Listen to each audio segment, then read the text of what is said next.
Recuerda que también puedes encontrar nuestro contenido en Amazon Music, Apple Podcasts y Spotify.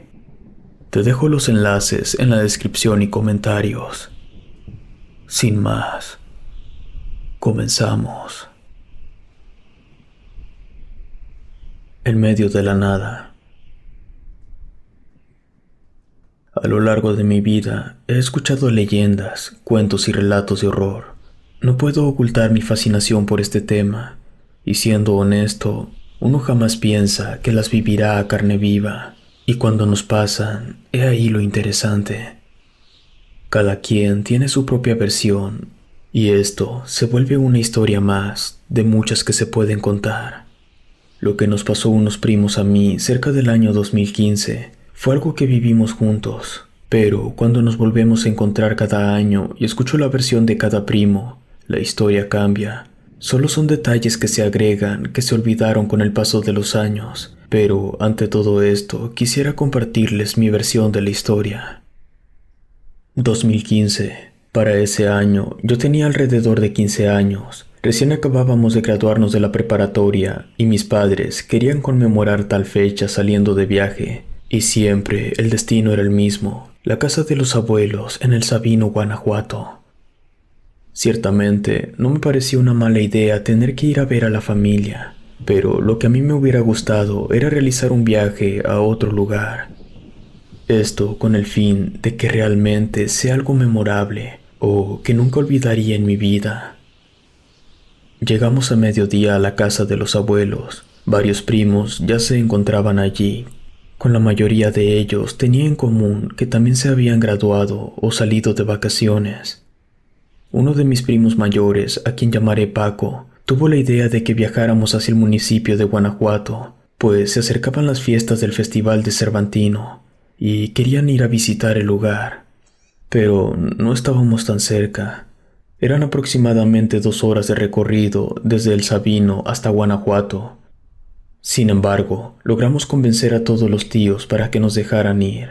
Éramos un total de 4 primos los que saldríamos de viaje hacia Guanajuato, por lo que mi primo Paco consiguió que su padrastro le prestara una camioneta tipo Suburban para viajar más cómodos. En lo personal, me encontraba emocionado. Sería un viaje solo de primos, y la idea era regresar en un par de días. Así que nos preparamos con todo para salir justo después de la comida y llegar con suficiente luz a Guanajuato.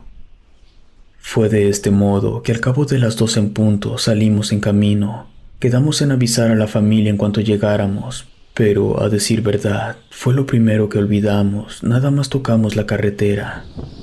No teníamos un itinerario, solo llegaríamos y disfrutaríamos todo lo posible a donde fuéramos.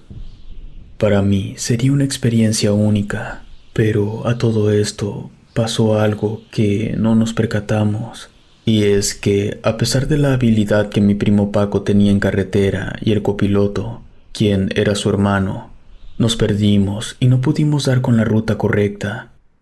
Era algo extraño, pues la carretera no parecía que nos fuera a desviar, era casi línea recta.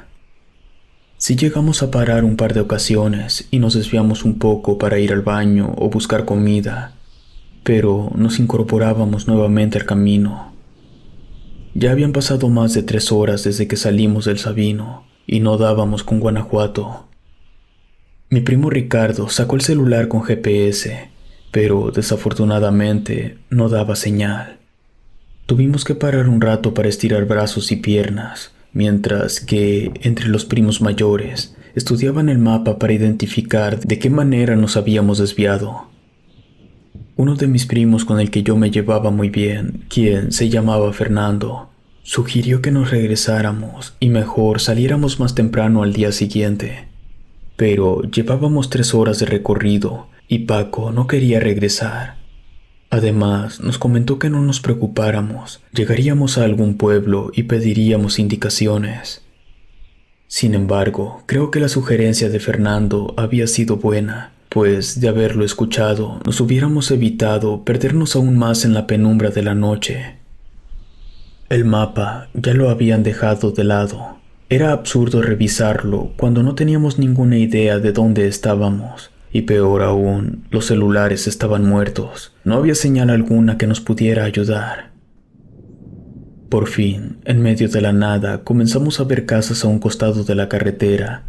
Ya estaba metiéndose el sol, por lo que se podía esperar que los habitantes encendieran la luz del interior, pero cada casa por la que pasábamos estaba en plena oscuridad. No se veía que nadie viviera allí. Paramos justo en un par de casas, y mientras que Paco se encontraba tocando la puerta de una de ellas, nosotros lo hacíamos en otra, pero tuvimos la misma suerte. Nadie nos abrió. Parecía que fuera un poblado fantasma. Fue cuando Ricardo divisó que a lo lejos se podían apreciar unas luces titilando. Ya había oscurecido en su totalidad. Habíamos perdido mucho tiempo esperando a que nos abriera alguien, que perdimos la noción del tiempo. Por ello, no tuvimos otra opción que dirigirnos hacia allá donde Ricardo vio las luces. No fue nada sencillo. Pensamos que llegaríamos rápido, pero para poder llegar a la casa, tuvimos que adentrarnos al poblado, el cual, al igual que las primeras casas, se encontraban sin ninguna alma. Estaban a oscuras. Durante el trayecto no había luz alguna, solo la que proporcionábamos nosotros por la camioneta. Inclusive no había alumbrado público, o no estaba encendido. Ricardo mencionó que era muy probable que nos encontráramos en una hacienda abandonada y que solo se habían quedado unos cuantos viviendo allí. Al cabo de varios minutos en terracería, llegamos por fin a una enorme casa. Era muy diferente a las demás en cuanto a estilo y tamaño, y solo tenía las luces del exterior prendidas. Estacionamos la camioneta por fuera, y justo antes de salir, mi primo Fernando tuvo la idea de que mejor todos durmiéramos dentro de la camioneta. A mí me parecía una buena idea. No me daba muy buena espina el lugar, pero Paco nos mencionó que no teníamos nada que temer y que en el peor de los casos nos negarían la entrada o no nos dejarían quedarnos allí. A los pocos segundos, Ricardo ya se encontraba tocando la puerta, la cual era de metal y sonaba con bastante fuerza. Yo decidí bajar de la camioneta. Aún recuerdo el clima, el cual se ponía cada vez más helado. Me alejé un poco de ellos para orinar en unos arbustos que estaban cerca de allí, y mientras lo hacía, pude percatarme de que había alguien cerca de donde me encontraba. Al principio me puso la piel chinita ver a alguien parado muy cerca mío. Y esta persona no se movía en lo absoluto. Pareciera que solo era un maniquí. Le saludé, pero no me hizo caso. Es más, no se inmutó en nada, pues ni un músculo movió. Mi primo Fernando me escuchó hablarle a la silueta y se acercó conmigo para preguntar si todo estaba bien, y justo cuando volteé para decirle que del otro lado había alguien, ya se había esfumado. No sabía qué decirle. Yo estaba muy seguro de haber visto una persona parada a unos metros de mí. Se escuchó un fuerte estruendo y la puerta de metal se abrió por fin. De ella salió un anciano que veía a mis primos Paco y Ricardo con detenimiento. Ellos le explicaron lo que había ocurrido y querían preguntarle si nos podían prestar un teléfono para comunicarnos con la familia. Aquel anciano nos comentó que desde hace muchos años los servicios que tenía la hacienda se habían perdido. Solo les quedaba un generador de luz. Creo que el anciano notó en nuestro rostro la desesperación y cansancio, pues nos invitó a quedarnos a dormir esa noche. Ciertamente, soy de la idea de que no se puede confiar en extraños, pero dadas las condiciones, yo no tenía los ánimos para quedarme a dormir afuera o en la camioneta. Mi primo Paco me pidió ayuda para que yo cerrara las ventanas en la camioneta, mientras que él la estacionaba, y mis primos Ricardo y Fernando entraban a la casa para ubicar la habitación que nos prestarían.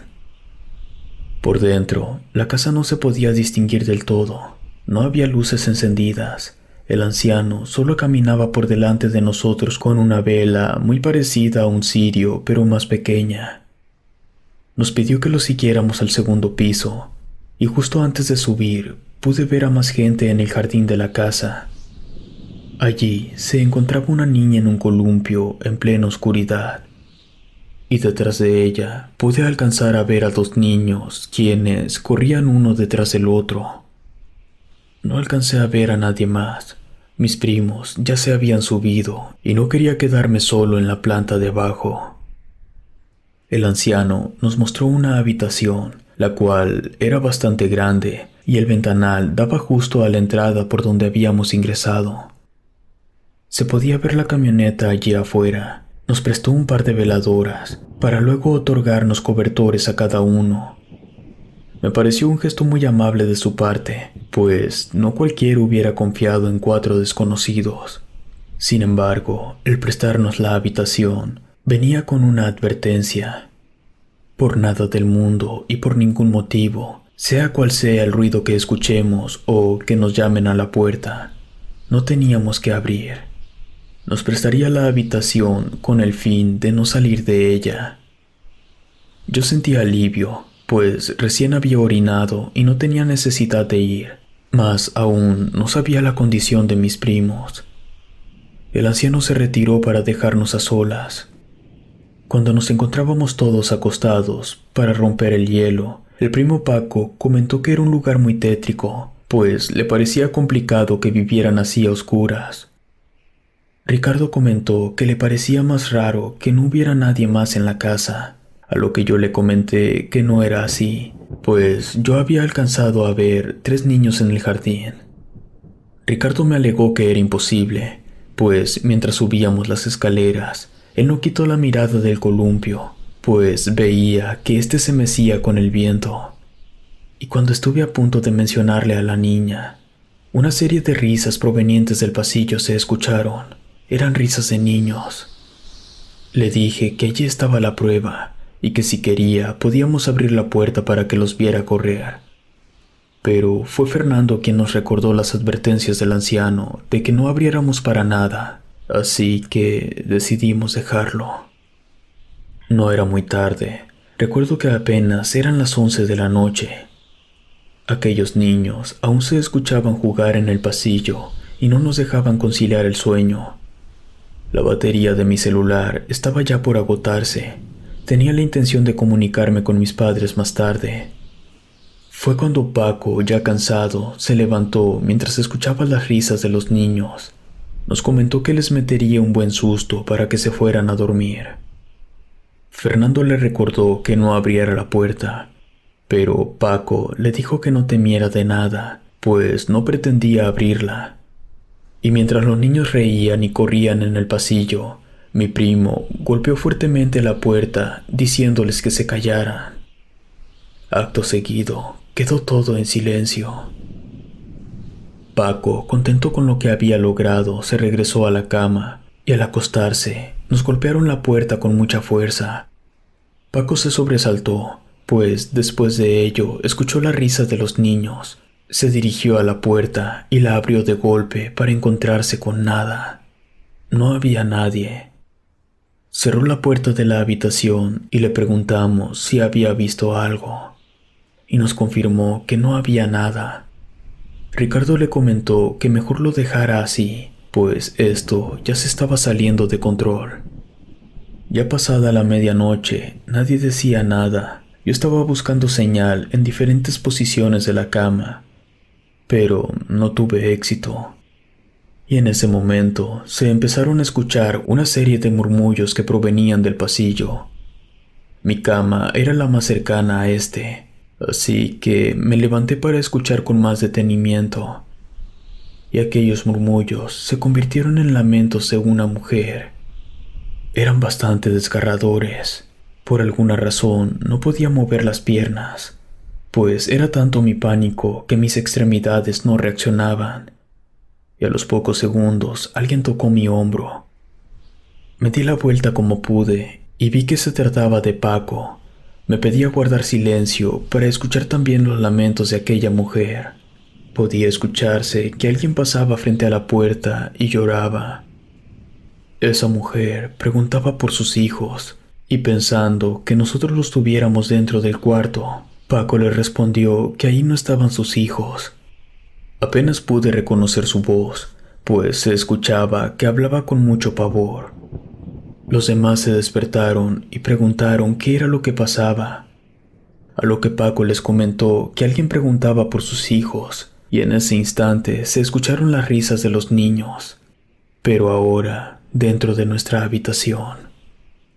Fernando se asustó tanto que pidió a Paco que nos fuéramos ya de allí, que no nos quedáramos más. Aquella mujer seguía insistiendo frente a nuestra puerta y no dejaba de tocarla. Paco ya se encontraba desesperado y le gritó a aquella mujer que ahí no estaban sus hijos. Después todo quedó en silencio. Ricardo comentó que a primera hora que saliera la luz del día nos retiráramos. Él tampoco soportaba un minuto más en ese lugar. Tomamos la decisión de dormir todos juntos en la misma cama, aunque sea sentados, pero sin separarnos. Un par de ocasiones tuve la sensación de que alguien nos observaba dentro de la habitación, y en una de esas abrí los ojos para encontrarme con varias siluetas que nos veían atentos. Pude apreciar lo brillante de sus ojos, los cuales nos los cerraban, y sin darme cuenta caí dormido por el cansancio. Un rayo de luz sobre mi rostro me despertó. Pude apreciar con mayor detenimiento la habitación en la que estábamos. Por la oscuridad no la había apreciado bien, pero ahora podía notar lo tétrico de ella. En las paredes había marcas de pentagramas dibujados y el nombre de varias personas escritos sobre ellas. Las cortinas se encontraban desgarradas o les faltaba un buen tramo, y no se diga de la puerta, se encontraba abierta en su totalidad. Desperté a los demás, preguntándoles si ellos la habían abierto, pero todos lo negaron. Paco no quiso esperar un segundo más, tomó las cosas y nos pidió que lo siguiéramos. Ya nos íbamos de allí. Al salir al pasillo, se podía apreciar una casa en total ruina. Las paredes estaban manchadas y llenas de lo que parecía ser moho. Al bajar los escalones, me asomé al patio donde había visto a los niños y el columpio, para mi sorpresa, se encontraba roto. Era imposible que algún niño se pudiera columpiar en él. Salimos a la camioneta y antes de subirnos, vimos que varias manos de niños se habían marcado en las ventanas. Paco no quiso averiguar si eran reales o no, o qué fue lo que había ocurrido. Abrió la camioneta para subirnos y ya retirarnos del lugar. Yo aún no podía creer todo lo que habíamos vivido.